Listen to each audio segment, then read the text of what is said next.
शोएब साहब, ये हमें पता है कि ये शॉर्ट टर्म में, लॉन्ग टर्म में ये ख़त्म भी नहीं होने वाली, लेकिन अब जिन चीज़ों से हम फ़ायदा उठा सकते हैं, ये हवा की या पानी की या सूरज की जो आपने बात की, उसको एज सोलर अगर हम डिस्कस कर लें, या थर्मोकोल, ये इन तमाम रिसोर्सेज से हम क्यों नहीं फ़ायदा उठा रहे हैं? इसके पीछे क्या सोचे और क्या बहुत ही ये मुश्किल है या कोई मजबूरियाँ हैं हमारे ऊपर? कोई मुश्किल नहीं है, कम खर्च है, बालानशी है, कमीशन नहीं है, बैक किक्स नहीं है।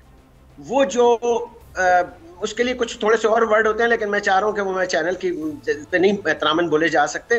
वो तमाम मामलात इन चीजों में नहीं है, क्योंकि सूरज को तो चीट करने से रहे, ठीक है ना। हवा को तो ये चीट नहीं कर सकते। हवा को क्या कहेंगे कि भाई हम तुमसे कैसे, तुम्हें चीटिंग करके तुमसे पैसे कमाएं।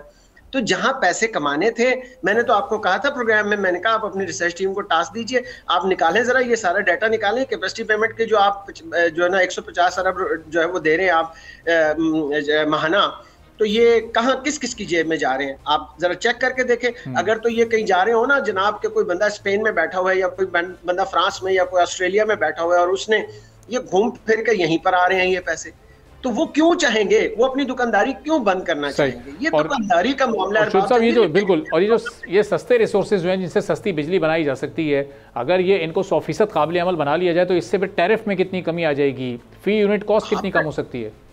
आपका टैरिफ रहेगा कहाँ? आपका टैरिफ तो फिर तो देखें, फिर तो मैं बात चीजें ऐसी हैं ना अरबाब जंगीर, मैं आपको क्या बताऊं, आप तो खैर बहुत छोटे हैं, आपको तो अंदाजा नहीं होगा।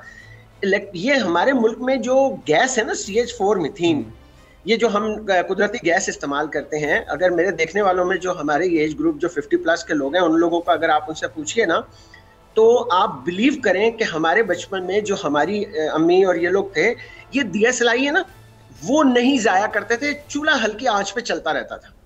हमारे पास इतनी गैस थी, हम वो खुश नसीब लोग थे।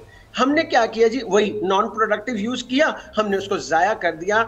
मेरे उस जमाने में 9th में केमिस्ट्री के टीचर कहते थे कि ये CH4 का बॉन्ड जब ब्रेक होता है तो ये इतनी एनर्जी जनरेट करता है, और हम देखो हम उसे नॉन प्रोडक्टिव वे में यूज करें। आज अभी आपने खुद फरमाया कि जनाब आप 100 रुपए का आपका इंडस्ट्रियलिस्ट जो है वो पर यूनिट बिजली लेकर आपको क्या देगा, वो खाएगा क्या और निचोड़ेगा क्या? ठीक है ना जी। ये चीजें वहां पर होती हैं जो आप बात कह रहे हैं ना अल्टरनेट एनर्जी की, ये वहां पर इस्तेमाल होती हैं जहां एक विजन होता है, जहां कौम को आगे लेके चलना होता है। हम पानी बरस रहा है, किसी एक चैनल पे ये बात नहीं हुई। बात जाएंगे प्लीज आप इस पे बात करें यार, किसी एक चैनल पे बात नहीं हुई कि यार अरबों डॉलर का हमारा पानी इस वक्त समंदर में गिर जाएगा, जाया हो जाएगा। खुदा का खौफ करो।